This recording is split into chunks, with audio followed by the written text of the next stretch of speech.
All right, everybody. Good evening, and welcome to episode 11 of Super Metroid Strat Chat. First of all, thank you, Death by Gaming, for the win for the subscription. I know you're excited, as we all are, that Fuzda is here. Moss, are you there? Yeah, hi Kipp. Hey, man, how are you? I'm great. How are you? I'm doing fine. Let me first off begin with congratulations on your new sort of echelon of 100%. You got a 118 recently, is that correct? Yeah, I did. Thank you. Yeah, it was a really great run. I managed to bop like four huge players on the way through, and one of them we have on tonight. So it's kind of going to be an interesting conversation. Yeah, so congrats on the. I think you made the top 10 there. That's really impressive because 100% is obviously very competitive. So good job. I haven't really been up to much. Actually, I haven't played hardly at all in the last couple weeks, but I'm looking forward to getting some more runs in this week. But that is a good transition for what you just said. Our guest tonight is Mr. Andreww W. Officially, as you can see on my stat sheet here, but better known to most of us in the community as Fuzda. Fuzda, are you there? Hey, how's it going, guys? Hey, Doing great, Fuzda. First and foremost, thank you so much for coming on the show. You were literally one of the primary people that I really, really wanted to get to come on at some point, so I'm really happy that you decided to bless us with your presence. Thank you. Oh, glad to be here. So let's get started with some questions. You, we've got all your stats up here on, on the board, and you have clearly really impressive times across the board. But before we kind of start talking about speed running and Super Metroid and all that, and your involvement in the community at large, let's just learn a little bit more about you. How did you, even as a kid, kind of get into playing video games? Period. Like, what was your first system, and what were some of the games you started off with? Oh, sure, great. Yeah, I'm actually the youngest of five kids, so I got introduced to pretty early consoles and gaming in general from the get-go. Uh, I messed around with Ataris, I messed around with Apple II gaming, I messed around with pretty much everything. Like all the early stuff, it was all fair game because my brothers had a bunch of stuff, my sisters had some things, so I kind of just grew up into it. But when I guess like the first intro to like real things that I paid attention to was pretty much Super Nintendo and Game Boy Color. Like I played around with some Nintendo games, but I think I was a little bit too young for that. I was born in '89, so not really my genre Sure. really. So Super Nintendo and Game Boy Colors, those are really my growing up what I played the most. So Okay, so I'm curious because I'm the youngest out of four, and I spent a lot of time as a kid watching, especially my older brothers play games, and I would watch them and kind of pick up on how they did it, and I think it kind of helped me figure things out kind of quicker than it would if I had been on my own. Did you experience any of that? Did you enjoy watching your older siblings play stuff? yeah, I watched them a bunch. A lot of times, obviously, my brothers are 8 and 10 years older than me, so they used to play games that were considerably above what my parents deemed age appropriate. So a lot of times it would just be under the table, kind of me watching. By under the table, I mean my parents don't know, and I pretend to my brothers, oh yeah, my parent, my mom and dad said I could totally watch this, or whatever. I remember specifically this one time, like Warcraft 2. My brother used to love playing that, and there was blood and guts and stuff in that game. My parents hated it, so I would literally hide late at night and watch it from the closed door. That's peeping into my brother watching. Gotta break, try to run away from my parents if they catch me. Yeah, it was that was pretty funny time. That was the original speed run, trying to figure out how to get away if so nobody would catch you. Yeah, exactly. That's cool, man. So yeah, you and I have talked about this before. Some of those old Blizzard games, like Warcraft 2, was one of the first RTS games that I ever played, and it kind of, really honestly, kind of the first what I would refer to as major computer games that I played growing up. That kind of was different from what I had with those old Apples or IBM computers with DOS and stuff. So, did you play Warcraft 2 as a kid, or did you wait until later and kind of get into Warcraft 3 or StarCraft, or what all happened with that? Oh yeah. Well, gaming, um PC gaming as a whole was kind of a uh, slow start for me, mostly because we only had one family computer, and my parents weren't really tech savvy, so they didn't really appreciate the fact that I might be learning things apart from gaming by using a computer frequently. So I kind of just messed around on the family computer whenever I had time. And consoles are really how I kind of got started. It was a lot of Super Nintendo stuff, but later on, I definitely had a lot of good times with. I don't know if you've ever played Escape Velocity, those games on old Macs, and uh, mostly RTSs like Warcraft 3, Warcraft 2, StarCraft. That was when I like 98 to like 2000 is when I really started to play a lot more games and really get into things a lot more. Okay, so do you remember like which console was your first console in terms of like you owning it? You know, like for example, I had my family had a Nintendo, but it wasn't mine. But then eventually I had a Super Nintendo that was like in my room, that I could play all the time. What was your first console? Oh yeah, so like a lot of the things were kind of like hand-me-downs to begin with. Like my brothers went to college and moved out and stuff like that. So they hand-me-downs, Super Nintendo stuff like that. But my first actual console that was mine was my PS2, and I played that a lot with PS1 games especially. I think I played more PS1 games than I did PS2 games. There was definitely still like I'm trying to think of like the main PS2 games I played. Probably a lot of Gran Turismo. I guess that was the start of my quote unquote speedrunning, if you can call playing a racing game speedrunning, because I always used to love doing all those. Now, are you talking about Gran Turismo on like the first one on PlayStation, or just all of them? Gran Turismo 3 actually. I never got it. I didn't have the first two, so I think the third was the first one on the PS2. Well, I could be wrong. if it was anything like the only one I ever played was the first one on PlayStation, and that game blew my mind. Like I've spent so many hours playing that game. It was so fun. Like getting Yeah, it was great. I assume you probably still had to get licenses before you could do some of the races and stuff like that. Oh yeah, it's the same basic gameplay I think for all the Gran Turismo games. You get licenses, you can buy cars. It's all supposed to be realistic racing too, so Isn't pretty it? cool Oh, go ahead. seeing like the racetracks like in real life. Like I don't know if you know like the Laguna Seca Raceway, but I visited that when I was younger, and it was like, cool to like actually play it. I'm like, oh look, I'm like there. I remember what this looks like. Dude, that is So cool to awesome. see that. I think what drew me to was the fact that, like, in some ways it's a racing game, but it's also kind of like an RPG in a way because, A little bit. you get to, like, collect your money and then, like, buy whatever upgrades you want. So I always kind of thought about that as, like, equipping your party or whatever.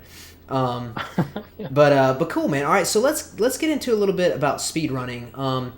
I kind of want to know how you got into speedrunning, period, and then eventually how you made it to Super Metroid. But if I recall, you were also a pretty significant not Super Metroid, Super Mario 64 runner. Now, did you do that before Super Metroid, or were those like together? Yeah, so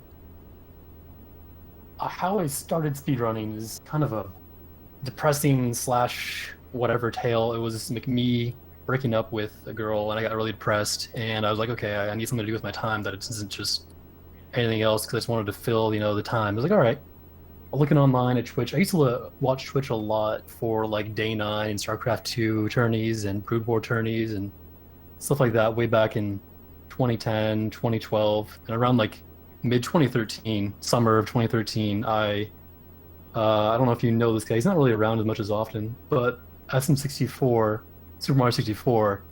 I remember playing that a decent amount when I was a kid, and like my friend and I in high school, we like stumbled upon a YouTube video of a 16-star speedrun, and we're like, oh yeah, let's do a casual playthrough of 16 stars. Took us like, I don't know, like 4 or 5 hours to like try to get like the backwards long jumps up the stairs and do all that kind of shenanigans. But yeah, so that's how I got looked into Super Mario 64 to begin with. And the first stream I landed on was Bebop Bandits.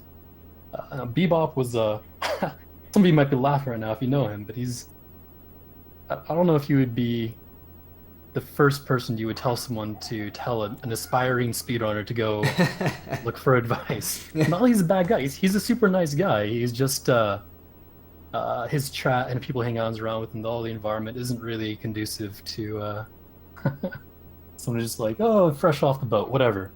But yeah, anyway, I looked in there and they linked like basically what happened was like, oh yeah, I'm looking. How do you do all these cool tricks? Like what? How did you learn this? And what they linked me was Siglemic's 70 star guide, and this is back in the middle of 2013. So guides back then, literally what the guide was a Google Doc of links to unlisted videos on YouTube without any explanation whatsoever. It was just videos of Siglemic doing the strat, and there's like oftentimes there'd be two or three different strats and be like beginner, intermediate, advanced, and no explanation, no voiceover, and it's just the video. So that's what I had to learn off of. So they didn't even have like button inputs or anything. No, no, I don't remember. I don't remember if there was input display. I don't think there was. I think it was literally just straight capture, and Okay, you're just like, okay, figure it out. so all right, so here's the thing. Like, I'm not a Super Mario 64 runner. I don't follow the scene very much, but I am aware that it's like a really tremendous game. It's very difficult. It has a lot of advanced tech in terms of the movement. So I imagine that was probably pretty hard to figure out some of the things that he was doing. Oh yeah, like especially since some of the first like tricks in the run, a lot like Super Metroid, like the climb and pit. Those are pretty difficult rooms, but bomb clip and the slide in Princess Peach's slide in the castle were, I mean, they're not crazy difficult now that you know what to do, but not knowing what to do at all, like there's a lot of like counterintuitive things, like to go uh to do like the bomb clip, you have to hold direction a certain way, and to do the turnaround on the slide is just not easy. So I had a bunch of cool people who jumped in my chat when I was streaming with some awful like StarCraft overlay with the game feed like pushed down all into shit, playing on emulator with like weird gifs everywhere. Like the crazy over eager first time streamer who doesn't really know what they're doing. But I had a bunch of cool people come in and help me out in chat, like Seawolf and I think Seawolf was the first one. There were a couple other people too.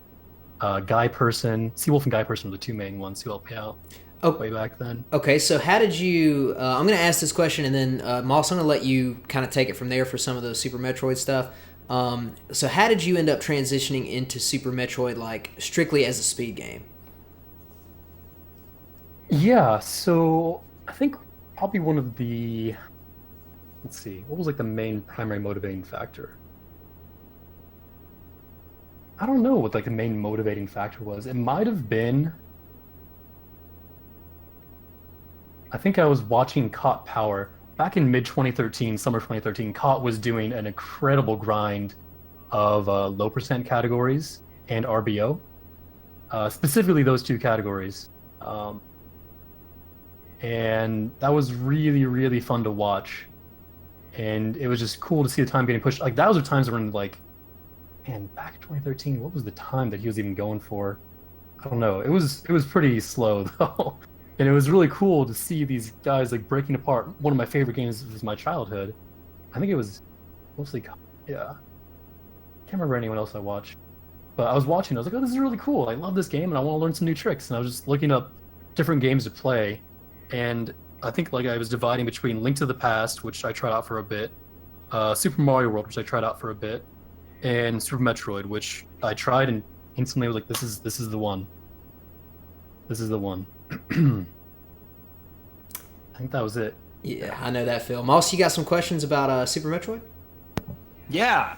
I think it's cool that you're kind of talking about like learning to do how to speed run, Mario 64, and there's only videos and you have to kind of figure stuff out for yourself. Because I wanted to talk a little bit about your RBO tutorial. Like I wouldn't have been able to do RBO, I don't think, unless someone had put a tutorial up at some point. So I really, I think for everybody, thank you so much for doing that tutorial, because it is a huge help for anyone who wants to break into that category. Of course. I mean, when I was learning how to do stuff like that, like let's see, just a quick background is like I did SM64 from like summer of 2013 to like December. And then in early January, back when everyone started, because the AGDQ 2014 race, pretty famous race, and I started around then. It was January 2014, and I think I started doing like challenge categories like RBO. I think I started with RBO as a challenge category, in like March or something like that. And it's like I just want to show people like there was nothing, there was no resources to learn it. You had to do like the best thing you could do was ask someone like Zost or Caught Power, and that's pretty much it. That was the only real way you could get information back. And I spent a lot of time trying to test different things, and man, remembering all those times is pretty crazy. But um, it's just important to like, I think, encourage people to try different things, even if they look hard, because you never know what kind of experience that'll lead you back to. You don't know what it'll help other categories or other aspects of anything, really. Just having the courage to fail again and again and again, keep on going. I think that's the most profound thing you can learn from doing things people consider difficult, really. Yeah, keep going. Absolutely. So when you were learning RBO, like you said, you got some pointers from other people, but like, do you remember how much of it you just had to kind of just sit there and figure out all by yourself? Yeah. Oh man. Okay, so what spurred the initial thing of being like, okay, I can start doing this now is Just Defend. Just Defend was an actual bro. My very first item randomizer that I did with Just Defend and Back for Justice back in, March 2014. It was possible sueless. It was a Desi randomizer. He's like, you know what? There's a possibility of there being sueless. Do you want to have that, or do you want to just like get rid of it? I'm like, you know what? Fuck it, dude. What are the chances it'll be suitless? What are the chances? And lo and behold, of course, it was a suitless randomizer. I had no idea what the fuck I was doing, and and Back for Justice and I both relied really super heavily on Just Defend to try to teach us how to get through every single room. And I remember this specifically because I literally didn't believe him to how to get stuck in Dragon's door to X-ray climb out. I was like, so you're telling me you push away from the door to activate it? Door checking. Like, I swear to you, for like 3 minutes, I didn't push left because I didn't believe him. Like, there's no way that'll work. But yeah, eventually I learned how to X-ray climb, and like the day after that, I started learning how to do the rest of Low North suitless, just screwing around with it. That was RBO, starting to learn it. Okay, so I want to piggyback off of that, and we're going to talk about all the different things that you do, as we move through this interview. But you mentioned starting off watching Cot do low percent, ice, and RBO, and how fascinating those were. And for me personally, those are probably my two favorite ways to play the game, because I just think it's so neat, like what is possible with this game. And I know that you are, really into both of those categories too. You really like them, and you've done low percent categories for a bunch of ROM hacks and stuff that are even like more difficult, than the normal Super Metroid run. So can you talk a little bit about why you find? I mean, you're good at everything in this game, but can you maybe explain a little bit about why you personally find those to be kind of intriguing? Yeah, challenge. I mean, it all comes back to why I started speedrunning. It's like, wow, that trick looks really fucking cool, and I want to do that. I want to have fun. I want to know why it works. I want to know what what buttons you need to push to do these specific things. It all comes down to knowledge, and that's all challenge categories come down to in any sense. Is yeah, there's execution, but in the beginning you have to know everything so very well and intimately. Like to pull off 750 charge shots on Ridley without losing 200 health, you have to know his patterns very, very, very well before you can start to execute. To pull off a 15 or 20 super Ridley, you have to know everything very, very well. To do all sorts of challenge things, you have to know a lot of things, and that's always what's drawn me to do challenges of any category, really. Okay, so to that point, for anybody who doesn't know, one of the most impressive things that I've seen you personally do, or I guess what I just considered to be like really awesome, was low percent RBO. All right, which there's not an official leaderboard for that, and different people have done it with different amounts of items. What is your not time, but what is your best record in terms of the number of items that you picked up? And can you talk me through a little bit about why you decided to try that, and also why you think it's so neat to look at? Sure, yeah. This is a pretty old history. Let's see. Well, currently, I've done low percent RBO with 25%, which is one more than the base world record holder, Eternized Dragon, has done it with. And what I grabbed that was extra to him was Ice Beam, mostly because I was too lazy, and it was kind of a spur of the moment thing to just do it randomly. I was too lazy to relearn underwater wall jumps, which I learned like probably 2 years prior to doing that attempt. Maybe a year? I don't know. It was a while ago. Uh, but yeah, the history about why low percent RBO. I don't know if you guys know the JRN clerk. I don't know how to pronounce Jern clerk, but he's done low percent RBO stuff and RBO stuff in general, and all of his stuff is on YouTube. He doesn't really stream, and they're all pretty old videos, but he always did it on PAL.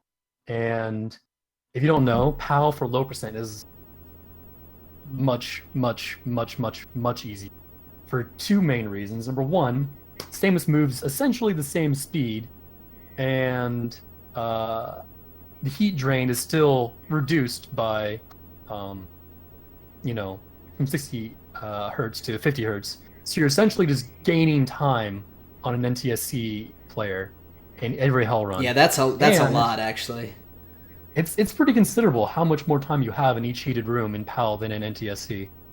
And the other reason why is you can actually run under Ridley's tail because of how high and how slow he bounces in PAL Ridley. It's ridiculous. If you haven't played PAL, just take it for a loop, man. Take it for a run. It's hilarious how stupidly easy Ridley is in PAL. That's number two. And I think I was talking with ED a while back about various combinations of low percent RBO, and we talked about some things, we cut some things out, and eventually I did a super drunk run one night a long time ago of 28% with me accidentally grabbing I think it was like, was it accidentally grabbing 3 E-tanks or 2 E-tanks? I don't remember. I accidentally grabbed 3 E-tanks. I accidentally grabbed Ridley's out of muscle memory, and I accidentally grabbed bot wounds, and I might have gotten something else too. But that was a long, like, I don't know, probably a 4.5, 5 hour ordeal where I just drank a lot and just had fun. That was pretty funny. Well, that's cool, man. Well, yeah. So obviously, to kind of get into the bigger role that you have in the community, I've got your times listed for everybody to see.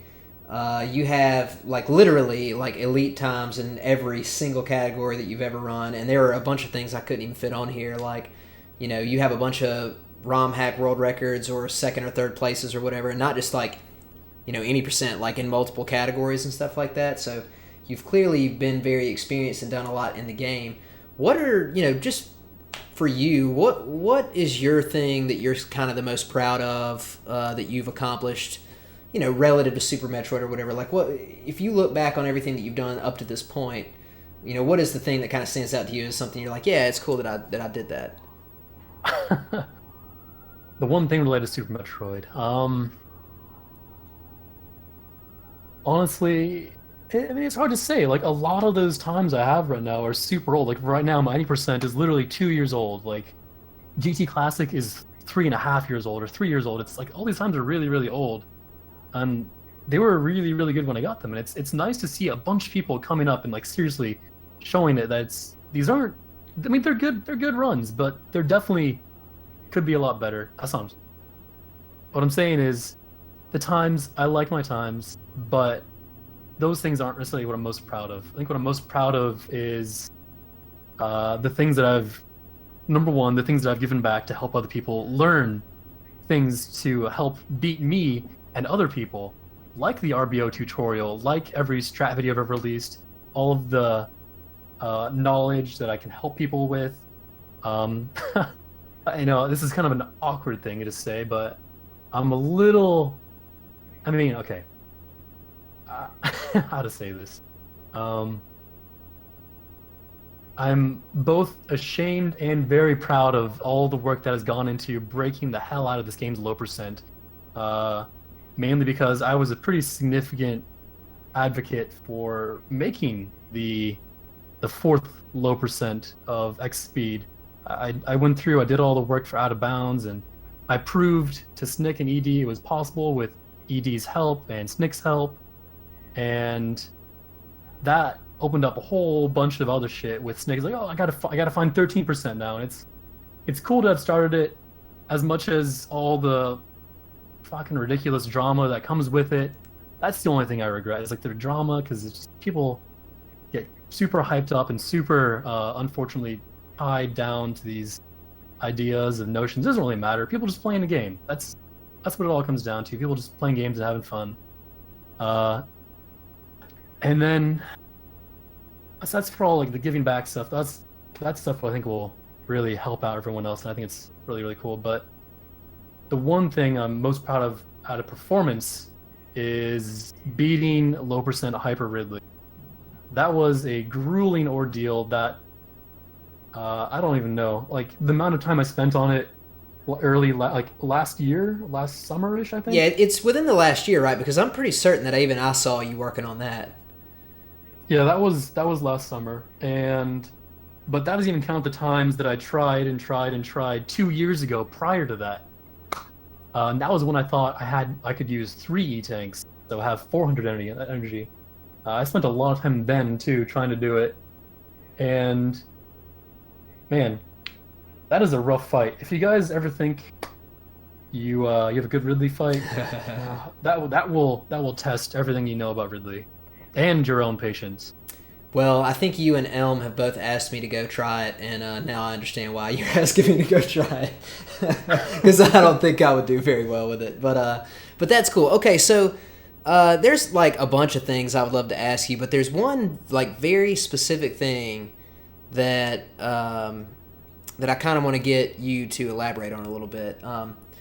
You know, I'm not. You know, I always tell the guests that come on, like, I'm not trying to just be over complimentary just because you're here. Like, every single person. Oh, yeah.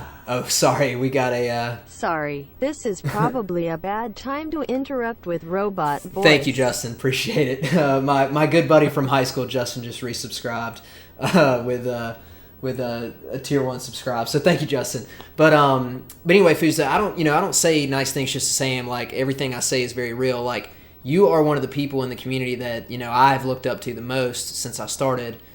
Just in terms of your knowledge of the game, your ability to play the game, but also like you help a lot of people. You put a lot of stuff together. Like your RBO tutorial taught me a lot. You literally helped me and Sloters at the same time learn how to do grapple escape from Dragon, which helped me tremendously with the times I was trying to get. But the main thing that sticks out to me was you have a pace bin that I pulled off of your Twitter one time that talked about sort of the expectations of new runners and like wanting to encourage them, but at the same time trying to make sure they understand what speed running is and like how difficult and crazy this game can be.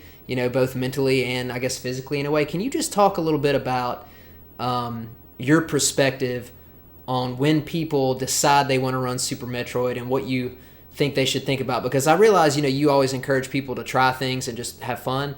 But at the same time, I'm sure it can be kind of frustrating sometimes seeing people quit, like very quickly or maybe not give it enough time to develop past some of the tricky parts. So what would you just kind of say in terms of new people starting to run the game? Sure. This is kind of a topic relevant to any part of life, really. Like any massive skill you're acquiring, any amount of like. 'Cause this, let's be honest, this hobby, this passion, this whatever you want to call it, it takes a lot of time. Like I've spent thousands of hours, and someone like Zost or Behemoth or Cot has spent so much unimaginably more time than I have, and I already think I spent a lot of time on this hobby. But when you have people spending that much time, there's a lot of different ways you can say, you should do this, you should do that. There's always people, I'm not gonna like name people, but there's people who think, you should always do everything the absolute hardest way possible. You should always do, or you people who think, you should always keep everything completely as safe as possible, and you have to move up. And it's like, yeah, like I think you talked about the pace bin. The pace, like my personal experience. Okay, let's go back to learning SM64, right? Because I had that guide Siglemic made, where he had like 2 or 3 videos for each strat and be beginner, intermediate, and advanced. And if you're a reasonable person, you're like, oh, you don't want to kill yourself, you'd be like, okay, cool, just learn all the beginner shit, throw together a run, here we go, good to go. No, I didn't do that, because the reason why I got the speedrun was to have fun, was to do things and be like, hey, this is really cool to do, this is fun to do. And at the intersection of fun, there's also the competitiveness of me. And I'm not honestly that competitive, but I do enjoy being good at what I do. Whether that's comparison to someone else or just to my own self, my own past self, it doesn't really matter to me. I like doing well at things I do. And so you have this, and I don't think I'm normal case. I think a lot of people are a lot more competitive than I am. But you have this weird complex of people saying, oh, these new runners, oh, I want to get world record. I want to be the very best. I want to be the best like no one ever was, or whatever. It's just not like going into the things with that mentality. The burnout rate, the disappointment, the absolute craziness. I know that there are some people who are capable of that. There are some people that say, wow, this is really cool. I'm prepared to dump 10,000 hours into this over the next couple of years. And that's great. There are people who are capable of doing that. I'd say the overwhelming majority of people will not do that, not be able to do that, not want to do that. They'll give up. And that's true with literally everything in life, in my opinion. Like, oh, I want to be the very best curler. I want to be the very best Scrabble player. And it's like, yeah, okay. But if you don't have another driving you to do something beyond just, I want to be the best, you're going to lose motivation really fast. The best motivation I've found that keeps coming back time and time again is you're having fun doing it. You enjoy it. And that's like the common advice you give anyone. Like, how do you know what you want to do in life? Like, how do you know what job you want to work? It's like, well, anyone who's a reasonable person tells you, you try to find something that you're interested in, that you like doing, and that people will pay you for. That secondary part is not as important in speedrunning, but it's still something that gets overlooked quite a bit in the gaming community. I think because a major part of speedrunning is the competitive nature of it. And in a competitive environment, all eyes are at the top. Everyone looks at the top. Nobody knows. I'm pretty involved in a lot of speedrunning communities just by knowing people and talking to people. And I still can't name, who's 8th place in Super Mario World. Sure. I can't name who's, I can't name 16th place. I'm 16th place in Super Metroid, and I guarantee you there's a bunch of people who know Super Metroid who don't know shit about me. And that's fine. That's fine for me. I have no problem with that.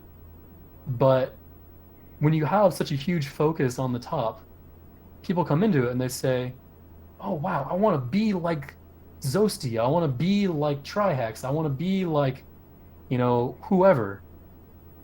And that's what they think will lead them to have the most fun, is to be those people. And and that's kind of like just a placement there. They're just placing themselves in that person's shoes. You're like, okay, this is how I'll have fun. And it's just it's putting the cart before the horse. You gotta have motivation.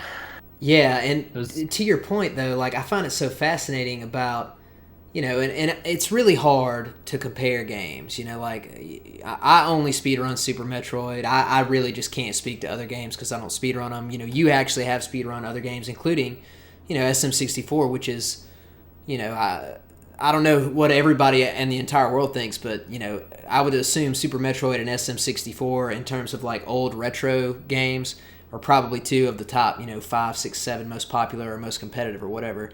But I used to have this saying that I was like, it takes a lot of work to be bad at Super Metroid. So And I still think that's true. Like, for example, your any percent time right now is what you just said it a minute ago. You haven't even really, tried to improve it in like 2 years. It's 16th place, but that is a sick, disgustingly good time in this game that is really hard to get to and requires thousands of hours, to get the skill to be able to do that. So, like if you were to just give like, one word of advice in terms of improvement, like, how did you get to where you are? Do you think it's just, grinding hours or practice to do more runs? Or if you just had somebody who was really legitimately interested and didn't really have their ego tied into it, what would you kind of tell them is like, a solid path to improve at this game? I like that you specifically mentioned not having their ego tied into it, because I think ego gets in the way of everything, honestly. Yeah. If you can't take yourself out of the equation, it will take you a lot longer to get better than someone who can. Every single time. I agree. If you see someone who's like, I'm not a great example of this because I'm a kind of an asshole. I go in people's chat and say, "What the fuck are you doing? Don't do that shit. Do this." I do that a lot and I don't mean to do that to say, "Oh, look how much better I am than you." And I think a lot of people take it that way because I frequently hide my own insecurities by being a little aggressive and over the top. But it's people make their own decisions about what works for them, what doesn't. But if you can't see either a good strat when you see it, or just because of who it's coming from, or you say my stuff is better, I want to do it my way, and it's like, man, there are so many people out there who want to give you help, want to be helpful, and have good advice. Man, let me tell you, I did not achieve anything in Super Metroid on my own. Like, this was a communal effort of so many people helping me. The very first person who helped me in Super Metroid, I talked about who helped me in Super Metroid 64, but the very first person who helped me in Super Metroid was Sweetnum. Sweetnum, came in when I was trying to learn Mockball, when I had my SM64 buddies in chat. And he spent, I don't even know how long, watching me try to learn how to do it. And at the time, I was learning it on fucking analog stick, dude. I was trying to do my God, Mockballs dude. on analog stick. Are you kidding me? No, I'm not kidding. I'm not kidding. 100% serious. I was trying to do it on analog stick. And Sweetnum, the fucking saint that he is, you guys, I mean, he's a lot different now, but he used to be known for pretty heavy raging. But when he wants to help people, he's the most patient person. He stood with me there for like, I don't even know, an hour more over countless streams in January 2014. And that's how it is with a lot of the speedrun community, is people are very patient with helping. If you ask for help, even if you don't ask for help, sometimes they'll offer it to you, but if you ask for help, people will be there. And that's the best advice I can give anyone, is don't be afraid to ask for help, and don't be afraid to take yourself out of the equation if you think you're being insulted or someone's being condescending. And even if they are being condescending, you can still learn from them. Yeah, that's true. That's just the truth, man. Like, yeah, being able to discern what's important information is way more valuable than whatever foolish amount of pride you might have. Excellent points. Well, dude, Moss, do you have any other questions before we kind of transition here? Maybe I'll have a question that helps to transition. We're doing Wreck Ship tonight. Tonight's the night of like, okay, let's get Wreck Ship. We're done with this. We never have to go back there. We're gonna look at all the categories. Do you, Fuzda, do you have like one part of Wreck Ship that like you kind of, that's like in your memory is like, oh god, this room, I couldn't stand learning this strat for this room. Is there anything that sticks out in your mind? Oh man, yeah. The two things that come out to mind pretty quickly are Attic and Attic Missile. Mm-hmm, Man, yeah. those two things are, for Attic. No one, and I mean no one that I've seen speedrun this game anymore, does the good Street Sweeper Attic. I don't mean good, I mean uses one super and that's it. You one super and one missile, that's it. The only person I've ever seen do that strat is Sweetnum and someone else. And I spent a lot of time trying to learn how they do it, but it's really fucking hard. If you want to do it, try it, man, but it's really hard to only use one missile and one super in Street Sweeper.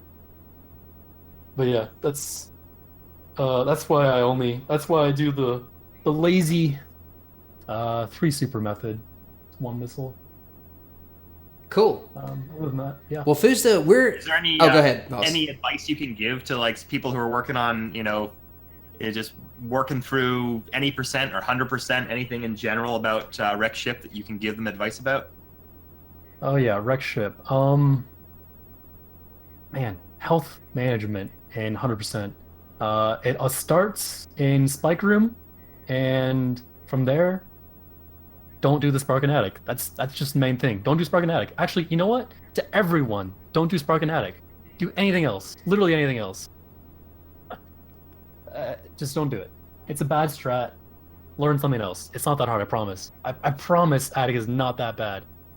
You'll be your best thing you ever give yourself. Well, you just shortened our stream tonight by a little bit because now I'm going to feel bad about even trying to show that strat. So, ladies and gentlemen, we will not be covering the Attic Spark tonight. But Fuzda, before we let you go, once again, for real, thank you for making the time to come on and speak with us. Everything you've done for the community is greatly appreciated. And to be quite frank, I look very much forward to pestering you a whole lot more in the future because I've asked you a million questions and I've got a million more. So appreciate it very much, everything that you've done for all of us. And, good luck with all your future plans with the game, man. Thanks, Kipp and True Moss. Have a great rest of the stream. Thank you. Thanks, man. All right, ladies and gentlemen, that was Andreww W., a.k.a. Fuzda, one of the most legendary Super Metroid speedrunners in the community. At this point, I'm going to take a moment to call True Moss and get his, kind of stream set up. And we're going to start talking about Rec Ship. What we're planning to do tonight is basically show 100% strats and then talk about a little bit with low percent / new route stuff. Just so people can be aware of kind of what the strats are. Moss is going to drive for most of the 100% stuff, and then we'll swap over and I'll help out with a little of the new route stuff as well. Yeah. Oh boy. Hype tune. So thank you, Sloters, for the resubscribe. So real quick, before we get started, I got to say to Sloters, Wampus, and Anesthetise, and I can't remember if there was another one. Thank you all so much for the resubscribes. Welcome back to the Stratosphere officially. Enjoy your golden Kip Cats. All right, Moss, can you share your screen with me? You can hear me okay? Yeah, you're good. Okay. Okay.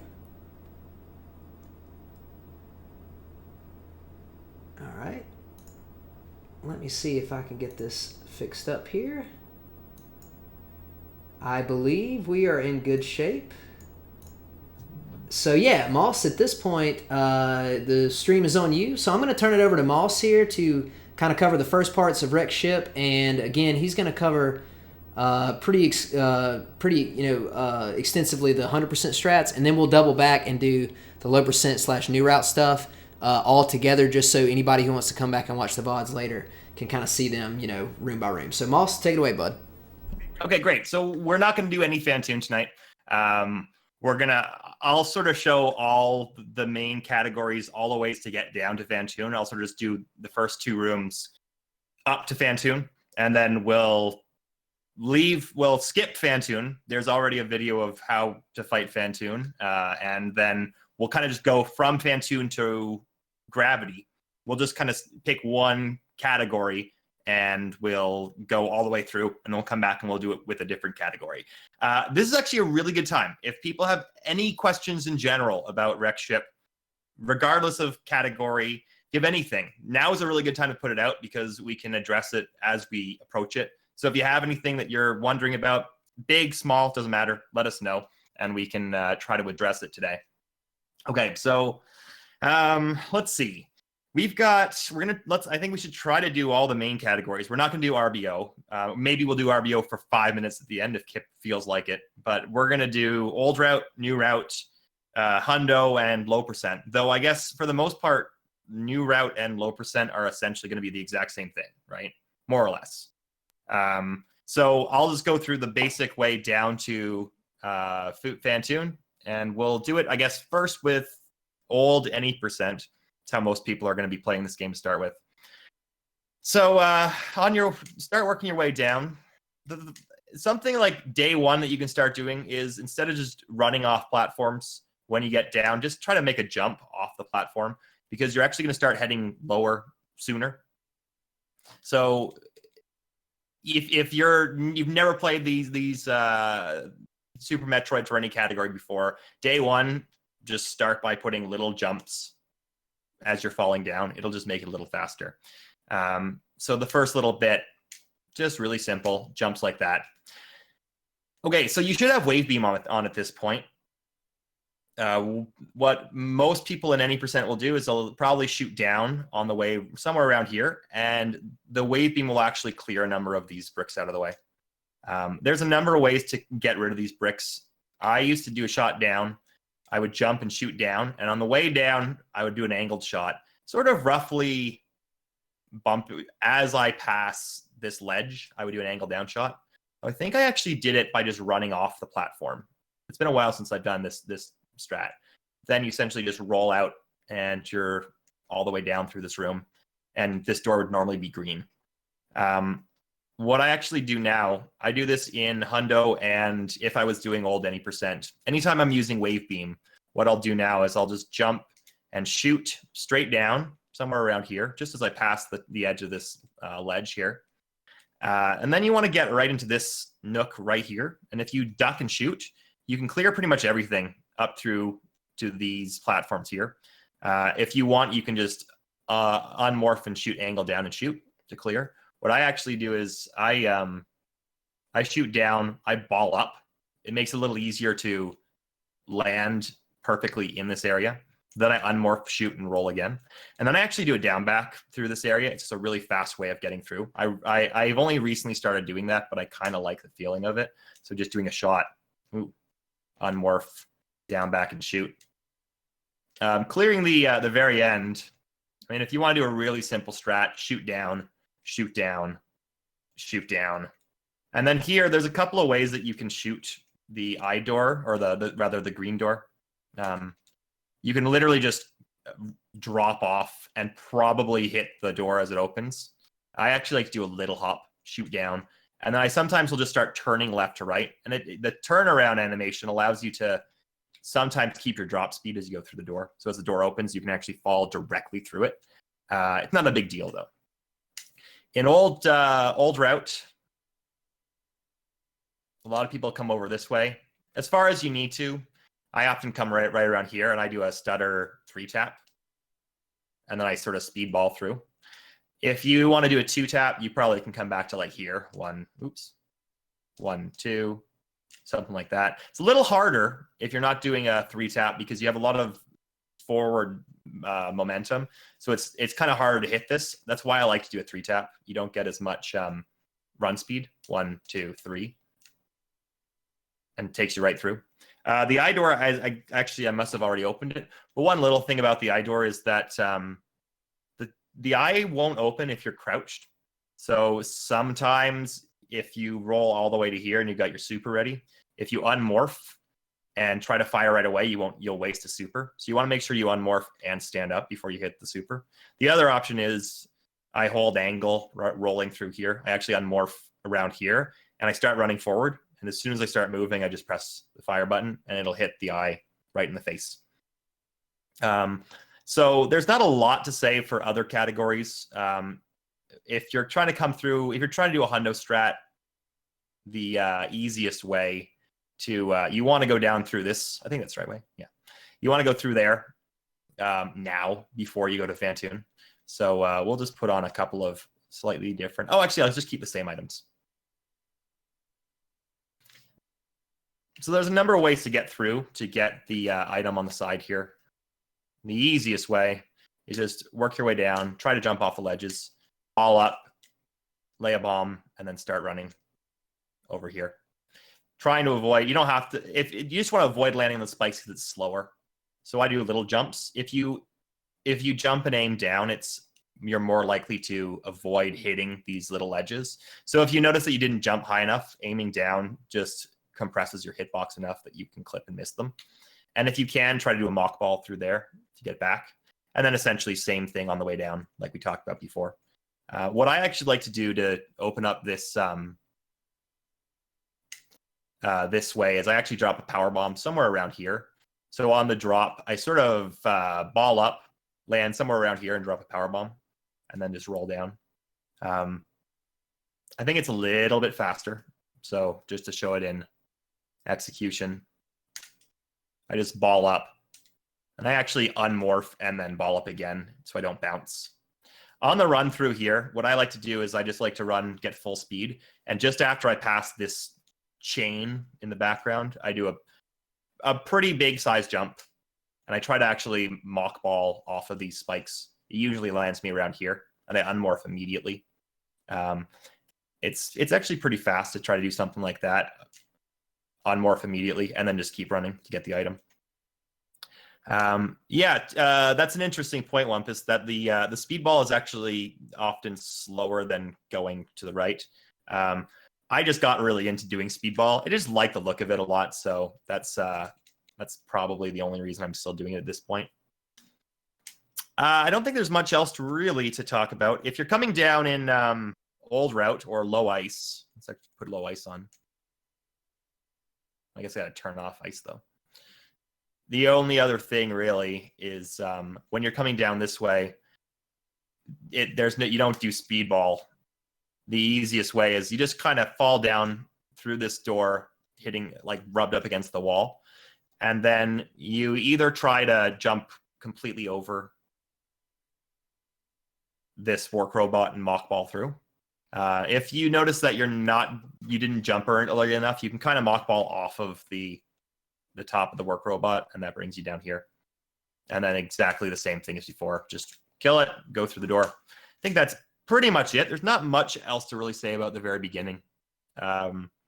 So we're gonna kill Fantoon, and then let's head back out. Kipp, do you want to do do you want to do a run for the first little while of maybe an any percent or a low ice? How do you want to start this? Well, it's up to you. Looks like you got some glitches going on there with the don't leave Fantoon. the video. What I'll do is maybe so you can get your thing straightened out.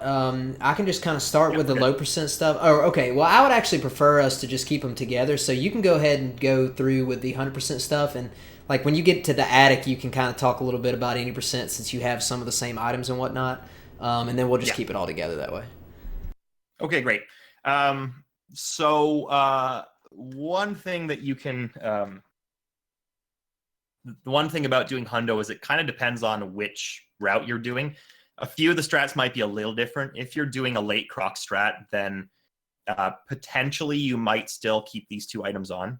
I do at this point, but you don't have to. A lot of late Crocomire Hundo runners still elect to X-Factor Fantoon.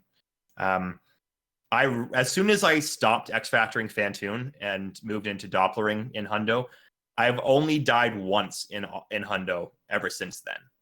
It's way easier to keep your health up going through the next little while of the wreck ship if you're Dopplering, but for most people, we're probably going to be having wave on at this point. There's only a few strats that are a little different, mainly in the attic, with just wave on. But I guess I'll put on grapple as well.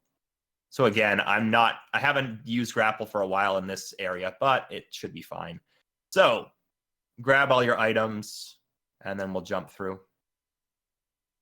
So probably this jump through, that actually isn't a great jump, but that last jump through that door is the jump that you grab all of your, or one half of the items as you're farming coming through.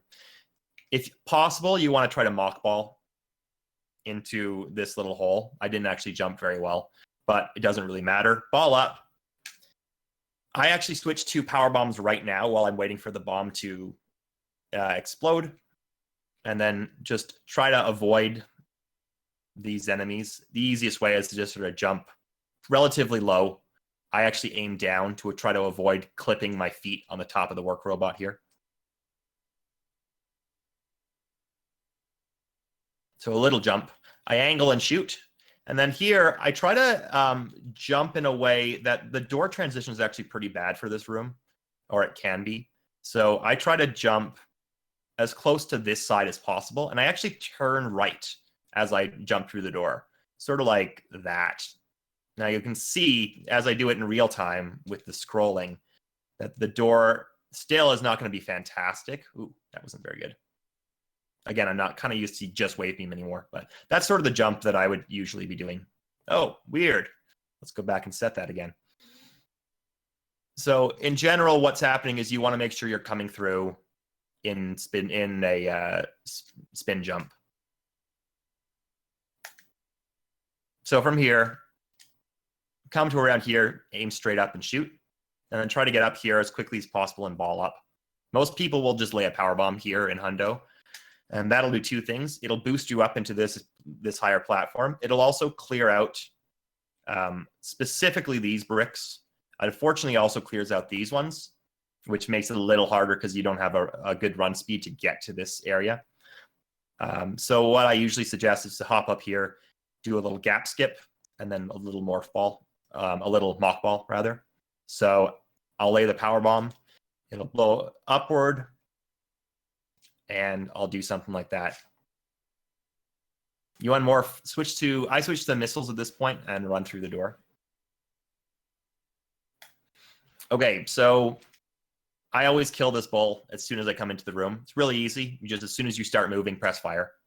And somewhere around here, I switch over to power bombs. So I like to do a bounce ball here, or sort of just a air ball, I guess is the best way to explain it. So I trying to jump over this work robot and ball up in the air so that when I take damage from either the bull on the ground or the dome up here, I'll carry my forward momentum towards the right side of the screen. So I'll do something like this. Now, unfortunately, you want to avoid hitting the top of this work robot if possible, because it sometimes means you hit the side of the dome, and that doesn't help very much. But as you notice, that time I hit the side of the dome, and I actually bounce forward. So it's why you want to be in ball as soon as possible. This is what I see most people end up doing in this room. That wasn't great. So for laying a power bomb here, I just do it just sort of after I pass the right side of this dome. So this is probably about the extreme of that power bomb. Perfect. Yeah. So that's as far to the left as you can lay it, right somewhere around here. That's sort of about as far left as you can. I usually just lay it somewhere in between these two domes. Ooh, man. Let's try that one more time. Shoot. Switch to powers. Man, I'm doing terribly. Anyways, lay the power bomb. I like to just bounce off of this work robot, and it usually puts you perfectly into this little nook here. You want to start getting this work robot heading to the left. So what most people will do is they'll shoot. As soon as they come out of here, they'll turn around and shoot left. That'll get the work robot moving a little bit. And then after picking up this super missile, they'll shoot again as they head to the left. And that'll get the work robot in a good position that you can deboost. There's a couple of ways to grab this item. I started incorporating a strat that Ivan uses, where he actually runs and aims down and jumps over the super missile. And that way he gets a little bit more running speed moving back to the left. So he kind of grabs the item and gets a little more running speed to get like perfectly into this hole. So we'll see if we can do that whole room. Ugh, man, I'm not doing that well. Shoot left. And then I'll just shoot left again and try to get into that hole. So you notice it puts him kind of perfectly underneath this to just do a little deboost. And then you try to hop over this work robot, generally land on the floor here, and do a little jump shot and try to, if you can, try to mock ball onto this, onto this little platform here. So generally you'll have power bombs still equipped at that point. There we go. And we'll just bounce a little too early. Shoot left. Grab this however you want. Try to get a deboost. Get up here however you can. Take a shot and then mock ball through with power bombs. So you got your power bomb selected. It's really good to try to drop a power bomb as close to the door as possible. If you drop it too far to the left here, you're going to open up this little area here. And so it means it just slows you down on this run across here. So I drop a power bomb immediately. While I'm waiting, I actually deselect and I put a flashing on missile. If you're using wave beam, if you are still crouched and shoot, you notice that you'll still hit all these little pipes. So switching to missiles is kind of a good option because it doesn't do that. Hop over, grab your super missiles. If you want to try to deboost, that's fine. Generally, in a lot of situations, I like keeping my health high, so I don't really often go for that deboost. If you mess it up or you miss the timing a little bit, you're going to end up losing time. So for a lot of beginners, I just suggest hop over to this position here, hop up here, and then try to jump through this door somewhere around there. All right, we're entering like the worst part of Hundo, this next room here. So let's talk about the balls. I think let's talk about the ballsiest strat first because it's kind of the coolest one. This one you only want to do if you have probably 120 health at minimum. If you're going to go for this strat, I would say probably at least 150. I would never do it with less than 150 health. This willingly takes 100 damage, this strat. So there's a really easy way to get in through this door without hitting it is you jump up to this platform, you start holding angle, you press forward without pressing run until you get right to the bottom of the stairs. Then you push shot and run at the same time. So you just press them both right there and the door should open and you should run through perfectly. I like to hold a charge coming through that door. So that's why when I press run, I also press and hold shot. So I've got a charge coming through this door. So for the ballsiest strat is to sort of shoot as you're running through somewhere on the flat surface, kind of between these two girders in the background. And then you want to try to get this jump where you kind of bounce only once. See, that actually wasn't it. It's very hard to do. It takes a lot of practice to get it consistent. But it's very fast. That looks right. What happens is you take damage, and you actually bounce pretty far into the room. And then, at the cost of 100 health. So sometimes if you time it perfectly, you can actually bounce all the way to right here. But again, it's pretty risky. The much, much easier way of doing this is just to jump through the door, kind of bouncing off of the ceiling, and then either deboost off the first spike set or the second spike set in the ceiling. The spikes in the ceiling only do 30 damage. These Kazans, like the moving platforms, do 100. So if you're going to take damage, it's much better to try to damage boost off of these spikes. A really huge word of advice about these Kazans, these like dropping platforms, is it's really, really easy to KO through these platforms. And it's a combination of two things. Number one, when you're in water, your turnaround animation is a lot slower. So it's your window for KOing through one of these is way higher. And you can KO through these a number of ways. You can do it by balling. You can do it by turning around at the wrong time. You can actually do it by being in spin jump and pressing the shoot button too early. Because when you shoot, you actually expand your hitbox. And if the Kazan is moving upward, you actually can KO right through it as well, and you'll take 100 damage. And often you'll be stuck inside of it as well. So it's very easy to die in that situation. So if you're about to jump onto one of these platforms, make sure you have landed before you start turning left to right. And I can't express how important that is. Land, then turn around. You don't want to turn just before you land because it's very easy to KO through. I got lucky that it didn't happen there. So be careful with these platforms. Take it really slow. Make sure that land, turn around, do it that way. If you're going to deboost in particular, like a lot of people, if you're coming through this room, you'll jump up onto a platform and then you'll turn around to do a deboost. So you'll do something like this. You see that? So I went right through it. So it's actually, you have to wait anyways because this platform takes a little while to rise up. So just take it really easy. Just hop on, turn around, and then do a deboost. Just take your time. That's the big thing with this room. there are ways to do it really fast, but the amount of health you can lose is just insane. So the simplest way or the way I now tend to do it in Hundo is I just stand right around here, and I just jump into the ceiling. And usually this will put it in a situation where you actually land on this platform. It actually didn't happen this time, but you can land on this platform before it hits the ground and deboost immediately.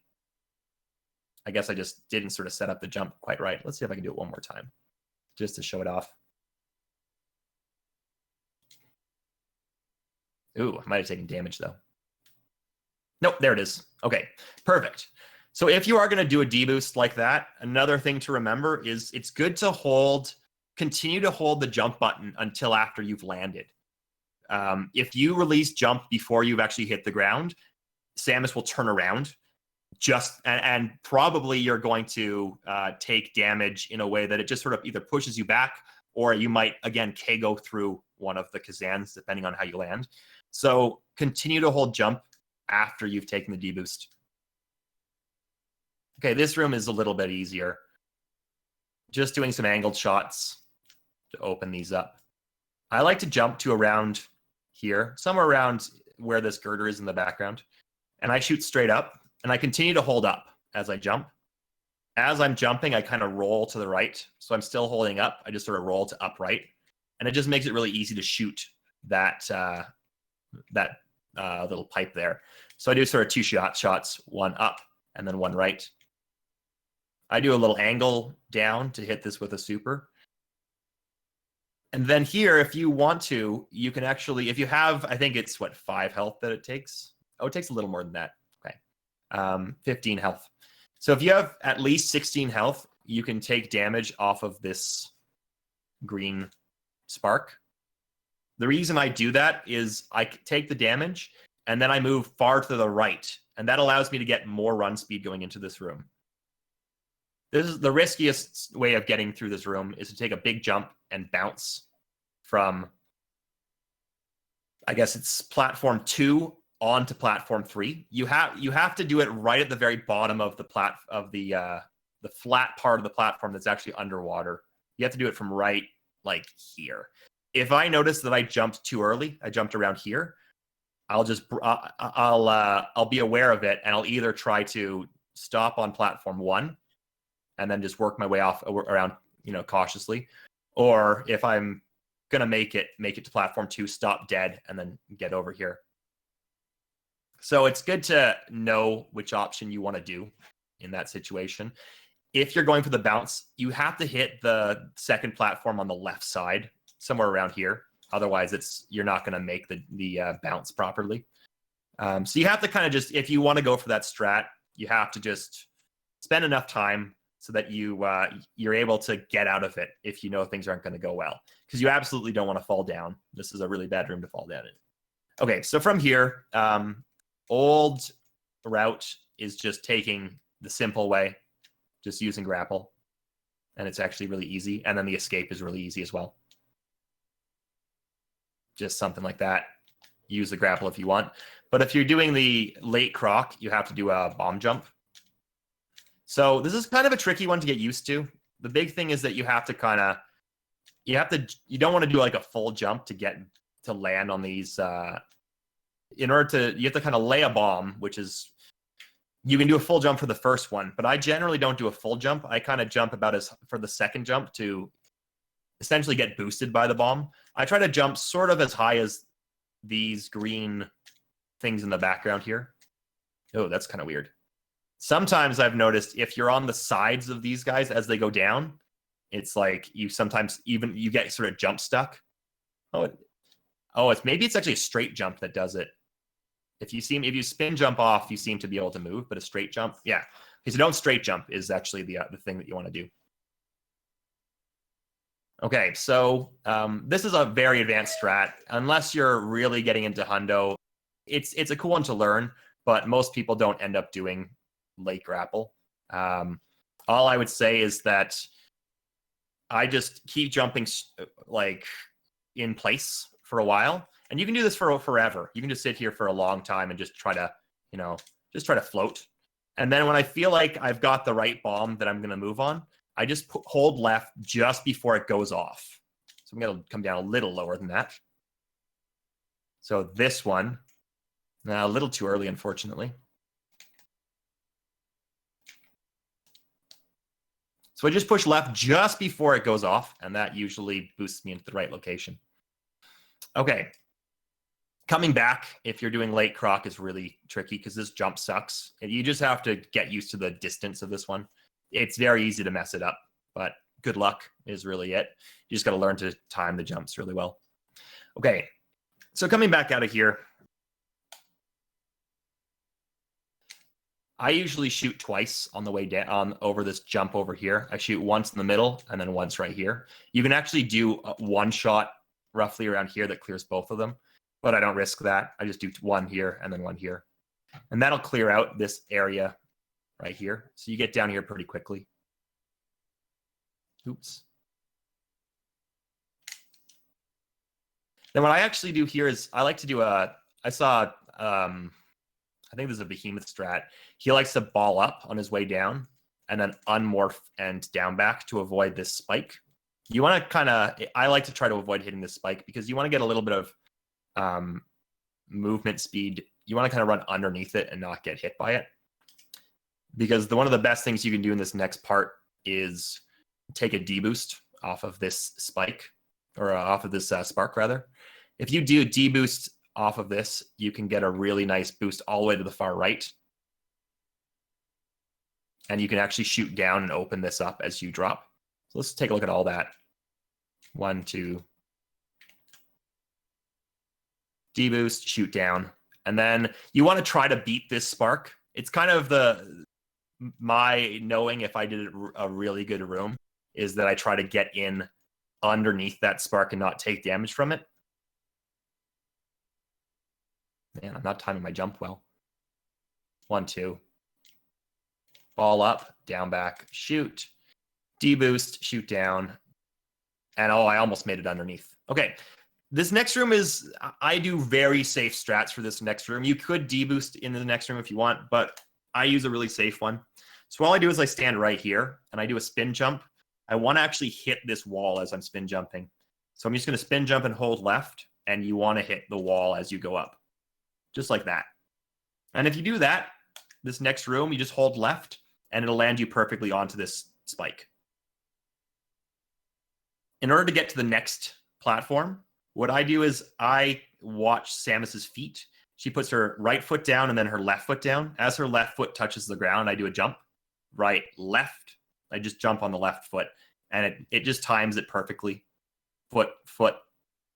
Then a little jump here, and then I just try to do a bounce off of this fourth Kazan, and it usually puts me perfectly right here. Take some practice, but it's very, very stable. And I guess the only other thing to say about this room is you're only going to deal with this in hundo. Try not to panic if things go wrong in this room in particular. It's so easy to lose a lot of health in this room. One thing to remember about spikes is that spikes actually do the damage the amount of time you recuperate from a damage off of a spike seems less than off of an enemy. So you become vulnerable again sooner if you take damage off of spikes. At least I think that's correct. Okay. This room, you want to do a bounce ball somehow. If you don't, you land in this water here, and it's this bath, and it's really slow. So there's a couple of ways. You can either just get into a ball, take damage, and bounce through. Or if you want, you can KO. Nope, that's not a KO. If you time it a little better, you can actually KO through that sponge. If you want, you can actually, if you time it really well, you can actually jump over the sponge there. Finally, if you want, you can even just shoot the sponge and do something like that. The main hall is actually an interesting one because the main hall is much harder to do with high jump. To do the jumps really clean, I find it much harder when you're doing it with high jump and speed booster. If you're coming through this in low percent or a new route, it's a lot faster to get through these rooms.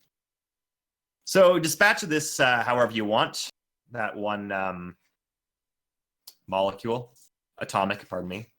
I used to just use a charge shot and then just 2 missile shots to kill it. There's a couple of ways to get up through this. I just like to do an angle shot from right here and then try to clip through. This clip can take some practice, but all I do is I just hold angle down. I spin jump up. I continue to hold angle down. And then as soon as I land, I push jump again. I think it actually just has to do with you don't want to be in the air. You want to break out of spin when you haven't yet landed on the platform. That seems to kind of work it. The other option is to just come up and do something like this. Shoot straight with wave beam and then open that. Come up to the top. There's a bunch of ways to come up. It kind of depends on which way you're going through the attic. As Fuzda was saying earlier, like left side, I got into doing left side attic because the spark attic is like a huge health loss. You generally lose 70 to 100 health. So I don't really recommend the spark strat. We'll probably talk about it at some point though. So I do a left side attic strat here. The only thing I'm going to say, I have a very involved tutorial about left side attic, and I'll post it. But at the beginning, if you want to use, you have kind of 2 options, and it kind of has to do with the way that you get rid of the atomic on the left. You can either use 1 super and 2 missiles, and then you have to kill the atomic with a charge shot as well. Or you can use 2 supers and 1 missile, and the super missile kills the atomic immediately. And depending on which method I'm taking, I'll actually enter this room with a different weapon selected. So the easiest way, getting rid of the atomic with a super, is I come into this room with missiles equipped. And all I do is I get rid of the first key hunter, and I switch to supers. So I hit the key hunter with a missile, switch to supers and kill it with the super missile. And then I'm on supers already, so I just then kill the atomic with the super. But if I'm doing the opposite strat, where I'm actually hitting the atomic first with a missile, I'll select supers with item cancel when I first come into this room. And the reason that works is then I will shoot the key hunter with a super. I'll press item select, and then I'll hit him with a missile, and then I'll be equipped for missiles for the atomic as well. And the advantage to that is it's actually the same number of inputs. If you start on missiles and go to supers, it's just shot, change, and then you're on supers now. Whereas if you start on supers and want to go to missiles, if it's with item cancel, you shoot, change, and now you're on missiles. So it means that I don't have to mess around with changing my item selecting at the beginning of this room, depending on which strat I'm going to be using. So it's kind of a cool way to set up this room if you know which way you're going to be going. So the easiest way of getting through this room in a left side strat is just using a super. So I do a aim down for the missile, aim up for the super, and then I just start moving to the right, to the left. I actually do a jump shot to kill this atomic. I keep calling it a molecule. And then I try to land right around here. I just find it much easier than trying to hit the atomic with an angle shot. To get this stutter 3, I actually use this pipe as the reference. I sort of jump and turn around as I hit the pipe, and it'll set me up in the right location for it. And then I do a stutter 3.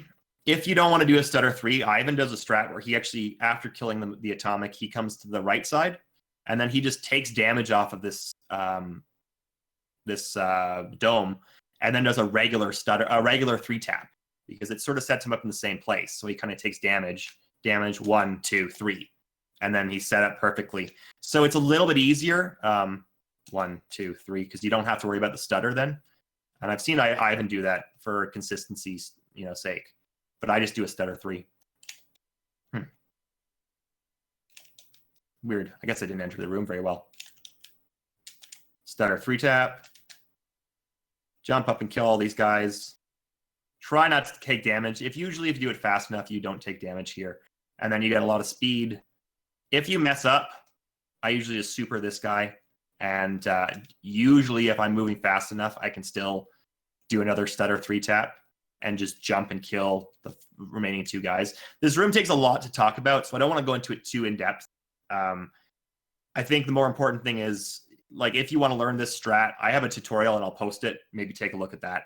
Make sure you open this door because you've got to come back this way eventually. And then I just take damage off of the domes here. This room, like we could spend a whole strat chat talking about these. So let's just kind of move on. This is the room Fuza was talking about. It's not a great room. It's really not an awesome room. And it's so easy to lose time in this room. So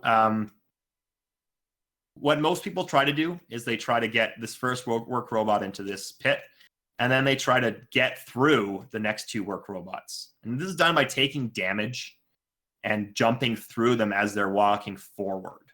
Now, this is hard because the robots can kind of troll you. They can just randomly decide to turn around and head to the right.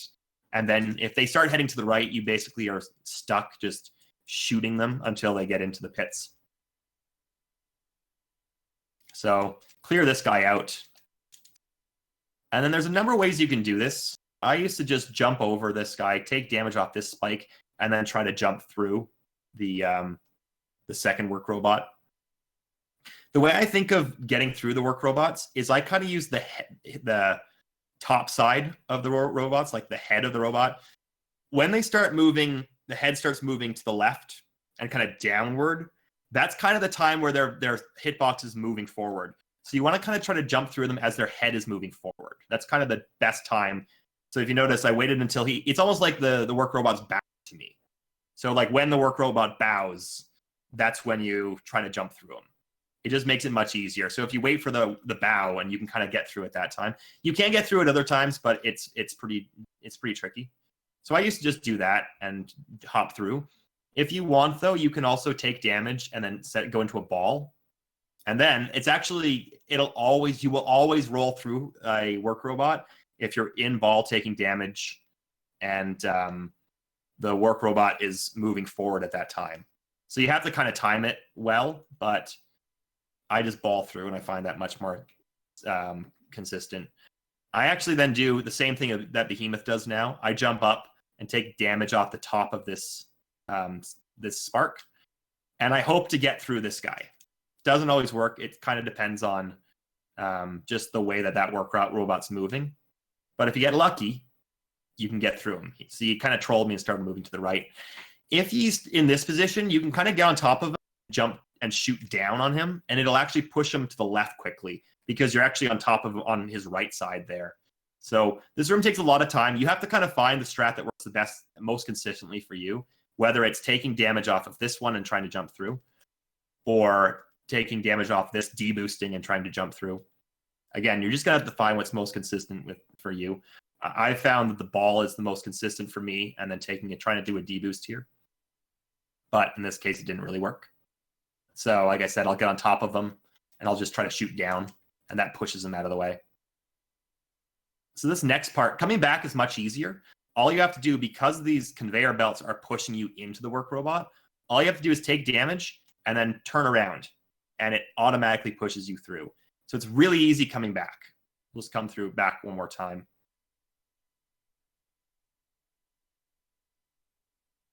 All right, let's just get rid of this guy.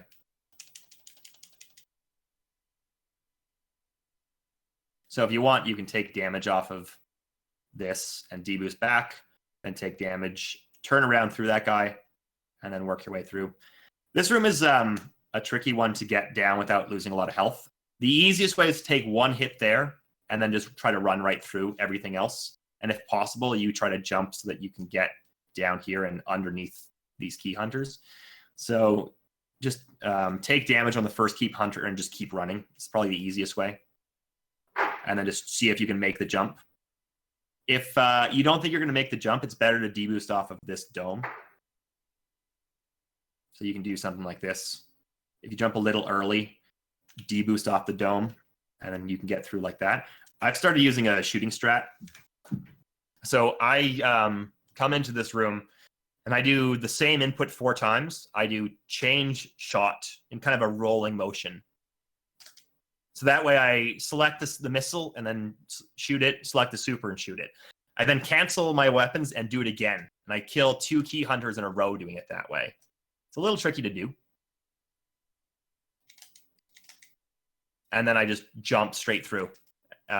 It's a really fast way. You don't lose health. The only thing I'll say about this strat is it's good to, when you land right here, it's good to delay for just an instant, because often your missile will go underneath this key hunter. He'll actually hop right over it, and then you'll end up taking damage if you do it too fast. Oh, that time I got lucky, but it is something that you have to be watch out for if you want to do this strat. Actually, that one didn't work either, but so that's kind of the strat. It takes a little time to get used to it. There it is. But it's a really fun strat once you learn it. It is kind of a weird one. My grip for this is crazy. Like I'm doing it with piano grip on my right hand, and then my left index finger is reached around to touch the select button to item cancel. It's a hard grip to use, but it's a really cool strat. I think we should switch over to a different category for a little while, if that's all right, Kipp. Yeah, that's fine. I'll go ahead and swap it over to mine and kind of go through a little bit of the stuff that I know about low percent. I guess you could probably apply the same stuff basically to new route. The only difference would be, you'd have an extra set of missiles. But let me pop over to mine real quick. Okay, and let's get rid of this incredibly handsome picture of Fuzda. And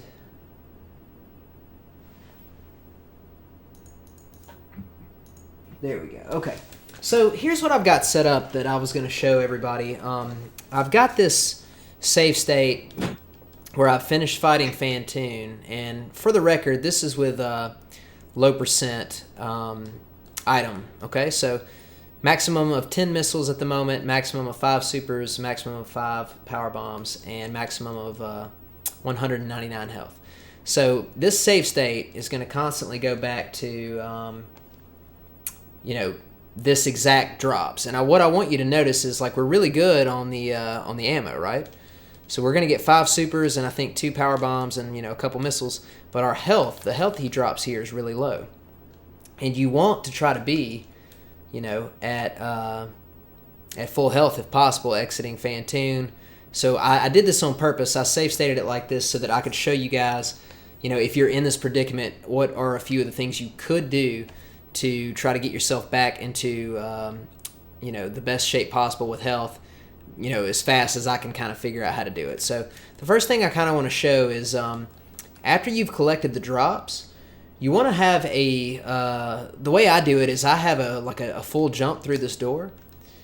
Like, it's okay to still be rising as you exit the door, okay? You can even hold your jump button. My jump button is B, but once you are entering the room, let go, okay? So, but you can also just kind of run and let go and kind of already be on your way down like that. And if you're high enough, you can basically mock ball over here, right? So I'm going to jump and kind of let go, and I'm going to save state it here. And then I'm just going to try to, get into here as best I can. Now, that time I was a little high, so I can't quite get the mock ball without hitting the thing, but it's still pretty fast. We're going to select power bombs, jump over this guy, and we're trying to open this door, okay? We're trying to open this door as we land. So when I land, I'm going to shoot basically from the left side of this little pillar thing or whatever. And you'll notice that that's good enough to get the door. And it also will shoot slightly more to the left if you're moving. So, you can kind of shoot in there and it should get there. The main thing I want to kind of show about this, though, is once you get up here, this is a very, very terrible door transition.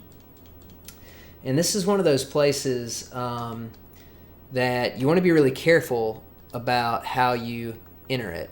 You also want to have power bombs selected, but I just want to show the door transition real quick. What I do is I will basically try to jump as close as I can, and then press my way back to the right to center the door as much as possible. Okay, so what's going to end up happening when you jump like this is let me see if I can. Okay, you can now continue to hold jump and hold to the left, and then basically get your power bomb in right here. So real quick, just to kind of show it all in action, I'm going to select power bombs here while I'm waiting on my bomb. I landed on top of the robot, which is not ideal. You want to be able to clear the robot if possible. I'm going to shoot, and then I'm going to get this door transition, okay? Now notice that one right there was a .47. I think the best I've ever done, like in real time, is like a 0.42. A lot of times I'll get like a 0.44, but a 0.47 isn't too bad. Notice that if you were a little sloppy with it in this particular category, like if you just do it like that, you end up eating a lot more time. I mean, that's literally half a second more. So in terms of door transitions, I would categorize this one as pretty important. So do the best you can to jump here. I think that's probably about as good as I can do it. 4-2. And you'll press back to the left, okay? You'll wall jump and immediately turn into a ball, shoot that one block out, and then do a jump where you morph in the air. So I can't really explain it any better than that. I'm just going to show it to you so you can kind of see. That's pretty much the best that I can do this room, okay? And a lot of times I will down grab the last jump, just, you know, in case. Okay? Now entering this room, the way I do it, it depends on your health. If you are low on health, you definitely don't want to deboost out of here. You know, with this thing, if you're fast enough, you can maybe get there and deboost out. But I pretty much never do that in low percent. I guess it's more of a philosophical thing or stylistic thing.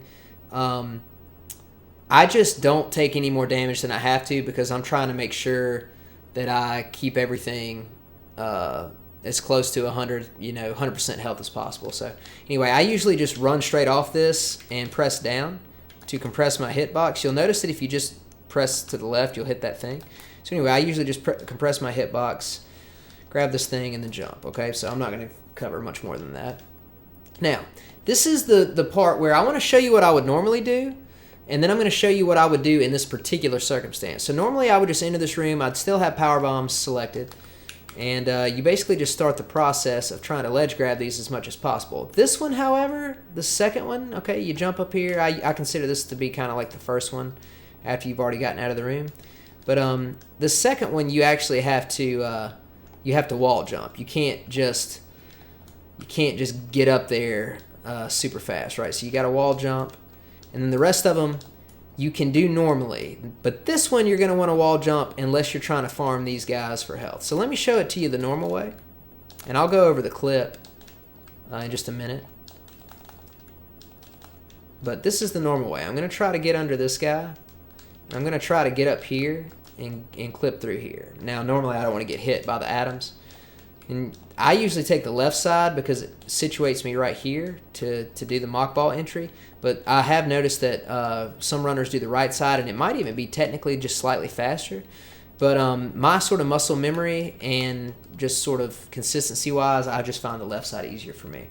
So real quick, let me cover this. Let me cover this clip before I explain what I would do with this amount of health. So I'm just going to go ahead and kill these guys to get them out of the way. In case anybody isn't aware, okay, you can just, run through here and kill all these blocks and then jump up. But the fastest way to do it is to have this block out. And if you just jump in here, you'll notice that there's basically no space between Samus's head and the ceiling wherever I am, and you can't move, right? Okay. But what happens is if you spin jump in and you break that spin jump by pressing L, or I guess R or whatever. You might even could do down. I really don't know, to be honest with you, but I use L. You'll notice now that her feet are slightly below the top of the brick, and her head, there's some space between her head and the ceiling. If I were to press jump right here, it would push me through the floor, okay? So, boom. And then at this point, I just run to the left, do one wall jump, and then get it here into position for this mock ball, okay? So anyway, just to show that in kind of real time again, okay? You don't necessarily have to arm pump, Sometimes arm pumping, messes some people's flow up or whatever. It's not super important to get every single arm pump that you possibly can because, yes, it will make you move a little bit faster, but in the grand scheme, messing up a strat because you were trying to arm pump is going to take way more time than you would save by the arm pumps anyway, So anyway, that's the ideally, if you have ideal health and whatnot, and you don't have to worry about anything but just moving fast, this is a pretty solid way to get through the room. You just turn it to a ball right here. Usually I'll try to angle shot this first one Like usually I'll angle shot that one as I'm coming up and then shoot twice, clear that, and boom. Okay? But here's where it's going to get a bit confusing, and I don't want to go too in-depth on this, but especially from the low percent perspective, okay? This is not going to necessarily apply to new route, but in low percent, depending on how you want to do future strats, you will kind of manage your supers differently. And, even though you never really want to just be, blowing through supers, you don't have to.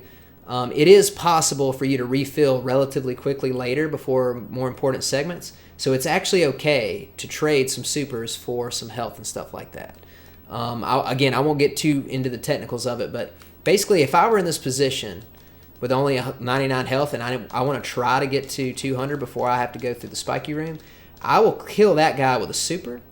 And the reason I'll kill him with a super instead of regular missiles is because, unless I'm mistaken, killing it with a super will basically increase my likelihood of the big health drop as opposed to getting just a regular missile drop. Okay, so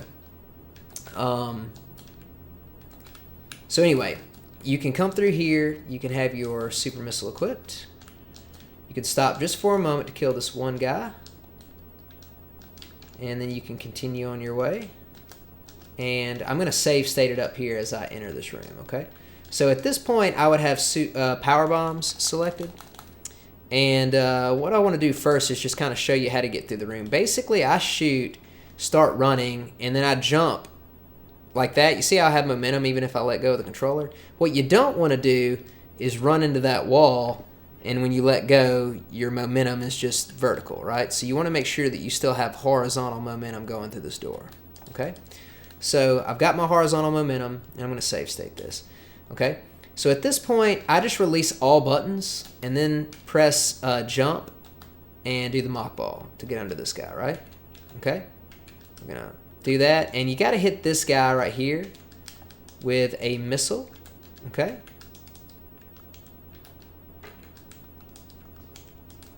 And then what I do, the strat that I run, if I'm good on health and everything, is I will basically just drop this power bomb, hit this guy one time, and I will just start arm pumping, okay? Then I'll move through the rest of the room, and that's pretty much it. Okay, so let me try to show this kind of in a slower way. That's if I'm trying to go fast. So let me kind of go back and talk about what I would do if I'm low on health. What I usually do if I'm like really low on health right here is I will just do it this way, and I'll just stand here, and then I'll farm every single drop that I can. Okay, now I've got 149. One thing to keep in mind about this room that I've noticed is that the atoms don't move unless they're on the screen. They also drop these big healths a lot. So if I'm low on health, I'll try to farm them in a way. But here's the thing I kind of wanted to show. This key hunter has been moving across this room the entire time. Like he actually started over here, okay? So watch what happens. Watch where the key hunter is if you move through with the fast strat. By the time I get there, he hasn't even made it all the way to the left side of the room. But the longer you wait, like if you wait here for the drops, he's moving, right? So he's going to be in a different position than you expected. Now, right now, I'm not really getting any health, which kind of sucks. But I'm still going to farm these guys by doing bigger jumps and hitting them with supers and then trying to pick them up, okay? But sometimes you can get kind of lucky with the health drops right here. Unfortunately, we are not getting it. I wonder, it might just be giving me the same drops regardless because of the way I entered the room. Okay, never mind. So here, notice that at this point, if I were to collect that and have 184, that's pretty much enough to safely get through the next segment, okay? So that is an option for you. A lot of times, I will shoot at this little bar to get this first guy, and then if I don't need to farm, I'll just jump a short jump so I can get back on the ground very quickly and angle shot this other atom. And then I'll shoot two supers. One is for this atom, and the other one is to get the first hit on the key hunter. You'll notice that the first super does not kill the key hunter, but a super and a regular missile will, or two supers will. Okay. So anyway, I farmed the best that I can. Notice that if I get lucky, okay, and sometimes they'll even be together if you move at a certain speed, and you can hit them both with the same super missile. But one thing to keep in mind, especially if you're a newer player, is I'm going to forget the health for a minute. Technically, if you're not so good or you're worried about item deselect, you could just pop off 2 supers on him. Now, it's not ideal, because later you're going to have to farm that back in some capacity. But depending on what route you're taking and some other factors, it might actually really not hurt you at all, okay? And to be totally honest with you, I've done this a bunch of times. I'm to the point now where I use a missile just about every time. But occasionally, if something's weird or if he's in a bad position, I'll just pop him with 2 supers quick. It's a lot better to lose 1 super than it would be to mess up and get hit and lose 40 health or whatever amount that it is that he does, because the damage that he does can be significant to what you have to do next with the spike rooms. So anyway, this is pretty much the best strat, and then you can kind of farm as you will. A lot of times if I don't need to farm anything, I'll just run like that, and that's it, okay? So, yeah, 60 might be 60. So in this particular area, there's a few things you can do. Moss mentioned earlier that you're always going to fall faster if you jump, right? And this part's tricky. You're not going to like gain a ton of time either way with the strat, but one thing you can try to do, if you do it correctly, if you kind of like mid-air morph, you can keep your left momentum. So that's just something to kind of think about. But anyway, you want to get a mock ball right here. And what I usually do is I will unmorph right around this little thing right here. I will jump and shoot this out and then try to soft morph on the way down. So it basically, it looks something, kind of like that or whatever. So I'll jump, shoot, try to soft morph. And then here, I don't think my strat is the 100% most ideal, but for whatever reason, it's just kind of in my muscle memory. I'll go ahead and shoot once to get this door, and then I'll jump down here and then shoot that guy once and then start my charge, okay? So let me kind of show this room. If I were to enter with this exact amount of health, it would probably be best to do some kind of farm strat. But oddly enough, I haven't put in a lot of time to learning a super farm strat, because basically what I've done is I've just committed to farming the attic. And every time that I've done the attic farm, I've had plenty of health coming in here. So let's imagine I'm entering with, not needing to farm. There's basically kind of 2 ways that you would want to consider going through here fast. The first one is the one that I use and what I would call the easiest. It doesn't get you any drops, but you basically just pseudo screw this first guy and then deboost off this guy, and you're through here pretty quickly. Like, it's, I don't know why, but for me, just this strat was very intuitive and not super difficult to kind of just get, okay? But the more advanced kind of method would be to actually release your charge shot to kill that waver back there, and then try to deboost off the first waver. If you do it correctly, you can actually farm that and still get through the room pretty fast. I'm just really like, to me, it's harder to get the correct deboost from that first waver. It's like harder to get it consistently. And what ends up happening is you can end up, depending on how you move through the rest of the room, you can accidentally run into something, you can get hit, it can be super slow. So I always go with the safer one. I just pseudo and then move straight through.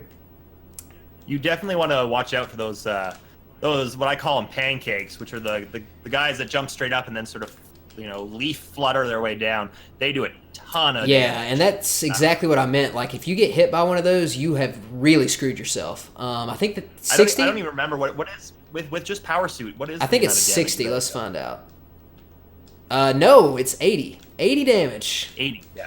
So if you're doing either new route or low ice, taking damage is pretty crazy. And that's exactly the reason why I decided in my practice to just straight up forgo the more advanced strat, even though it's a little bit better because you get the drop. A lot of the times I don't even really need the drop that much. So I'll just end up running the safest strat that I can to be as safe as possible. And if you get this one, you will never have any, danger at all of running into any of the pancakes. And then you just immediately shoot. And what I do here is you can just hold left and run. But I've always charge a shot through here, because for whatever reason, for me personally, it's just I don't know, it helps me with the timing of the next jump. So let me talk about the spike room without high jump boost for a minute, because I think this is a little bit of a surprise to some people when they start new route or low ice if they're not experienced with it. It's hard to explain, but basically high jump boots lets you jump higher, but it actually literally will limit your horizontal jumping. you can actually jump more, or you can jump, further or whatever, without high jump boots, um, in this room. So basically, it's really not that difficult to get a 2 jump over to the statue. There's some really advanced strats, like, you'll see Zost do like these little tiny D boosts. I don't really know what you call it, and then he'll get over there and like immediately land in the statue's arm. For the amount of time that it saves versus the risk for a player of like my ability level, or maybe somebody less skilled than me or less experienced, I just don't really think it's worth it to kind of go for that, because if you mess it up, you're literally going to die. So what I do is I basically use the background pillars. Like, let me save state this real quick. I use the background pillars as my things, okay? So right here, these pillars in the back, I basically try to clear 2 of them per jump, okay? So basically I jump, I land it, usually you're in the middle of this one, so I'm going to arm pump and then jump in the middle of the one that's like 2 away. So boom, jump. Same thing here, jump. And you'll note that you actually, like, it might not look like it, but I actually have a lot of clearance. Like, I made that very easily. Like, there's a lot of space over here, okay? I mean, like, if you really look, you can tell that the last bit of spike there, look at there. I even jumped almost all the way up the stairs. Like this, in the world of Super Metroid speedrunning, this amount of space is a lot, okay? So long story short, you don't really have to get too nervous about this room without high jump boots. In fact, you don't even have to do crazy arm pumps. Like, you can literally just do like 1 or 2. And then just, make sure you jump before the end of your iframes, and you should be able to, essentially get there as long as you don't, like, jump a little too early or whatever. So the arm pumps are really not, like, the primary thing that's getting you there. It's just making sure that you jump in the right location. So I usually look at the background and see where I land. In the middle, jump in the middle. I'm a little to the front of that one, jump at the front of that one. Still have plenty of room to make it. So once I get to that position, though, like once I'm actually safe, I try to just do like a little small jump and morph right into the hand.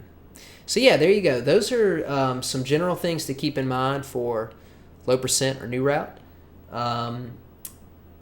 Yeah, so Moss, I will turn it back over to you, and you can kind of continue on with whatever it is you want to cover.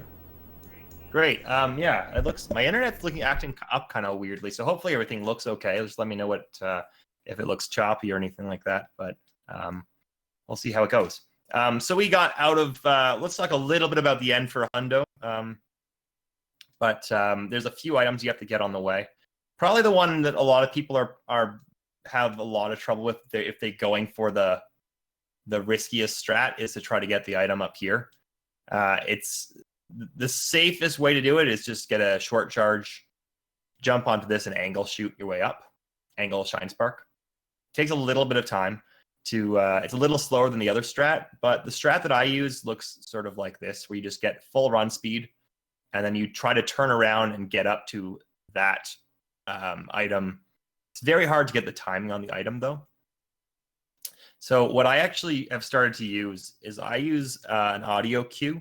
This is one of the rooms where I'll use an audio cue. I will use the sound of Samus's spin jump. And it's sort of it's sort of a repeating sound, right? It's like a whoosh, like.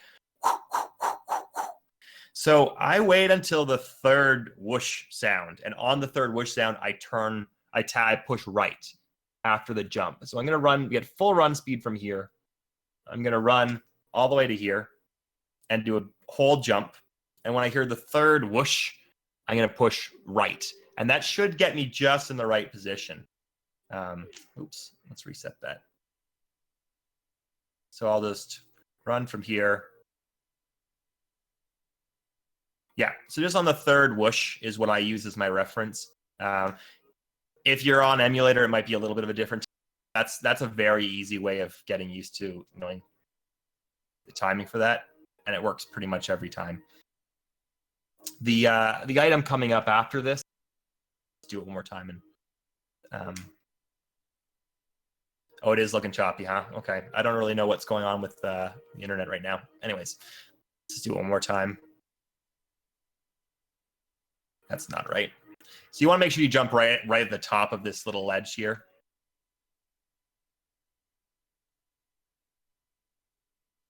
There's a strat that Anaconda, I learned from Anaconda, where when you land perfectly, if you've been holding left after grabbing the item, if you take a shot right here, an angle down shot, sort of right where this little break in the ground is, you can actually hit this perfectly and run right into it. It's pretty hard to get the timing though. Let's see if I can do it. That was a little too late. This is if you're low on supers, it's not worth trying to do this. The easiest way is just stand right on top of this, shoot down. You have a limited amount of time to get through this area, so try to get back out as quick as possible so you don't waste the super. Yeah, that does look really choppy. I don't know what to say, guys. Kipp explained this room pretty well. There is another thing you can do in terms of farming this room that is pretty easy if you want to try to farm a little bit extra.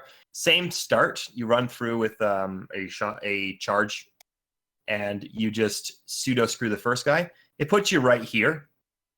After I pseudo screw, I actually switch to missiles, and I just do an angle up and an angle down shot. And I usually kill both guys in that one go, 1-2. Then I'll grab both items, and I'll do the same thing again to try to get. So I can essentially farm the 4 last enemies in the room. 1-2, jump, 1-2. And actually, sometimes I'll shoot straight on. I'll sort of go up, jump,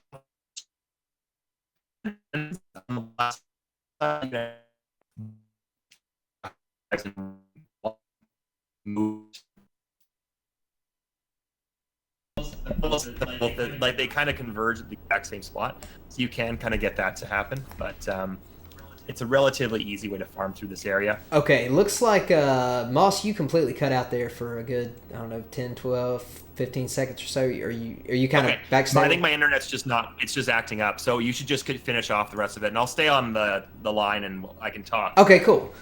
So yeah, he was basically in the same spot. The only other strat that I think that he potentially could have covered would be the bowling spark, which is to get a short charge prior to the spike room, which unfortunately the way my save state's set up, I can't really go back and show it, but it is something that we could probably just cover in another strat chat or something, just kind of a one-off thing. But at this, there's also the work robot there's that work robot skip right in the bowling room if you're doing new route hundo. But that's true. That's very advanced. It's very cool to see, but it's very, very advanced. Yeah. And what we can do is maybe just at the start of the next strat chat, we can just kind of like cover that room or whatever, and we might even do some more hundo stuff. Like it would be cool for you to show a little bit about, or I don't know, did we already show the gauntlet stuff last time, or did we just straight start in Brinstar? I think we started at Brinstar. Yeah, we could talk about that. So you could just kind of start like here before gravity and then work our way to the gauntlet, and then we could kind of go somewhere else. But yeah, so at this point, I didn't really see any questions that were asked in the chat. If anybody has a specific question, I'll be glad to help with any thing in the next couple minutes. But we usually try to keep these episodes to right around or under 2 hours, which we're only a few minutes away. So really, it was kind of good timing in terms of where we stopped. But if anybody doesn't have any questions, I'll just go ahead and kind of start wrapping up. And if somebody asks something, then I'll try to show it. But big, huge shout-outs to Andreww, a.k.a. Fuzda. I think a lot of us know him as Fuzda because that was his Twitch name and Discord name for a really long time. We really appreciate him coming on. Definitely go check out his stream. I think right now he's in the process of doing like this big Blizzard marathon. And he has played, he played Warcraft and Warcraft 2, Warcraft 3. He's done StarCraft. I think he's currently on StarCraft 2.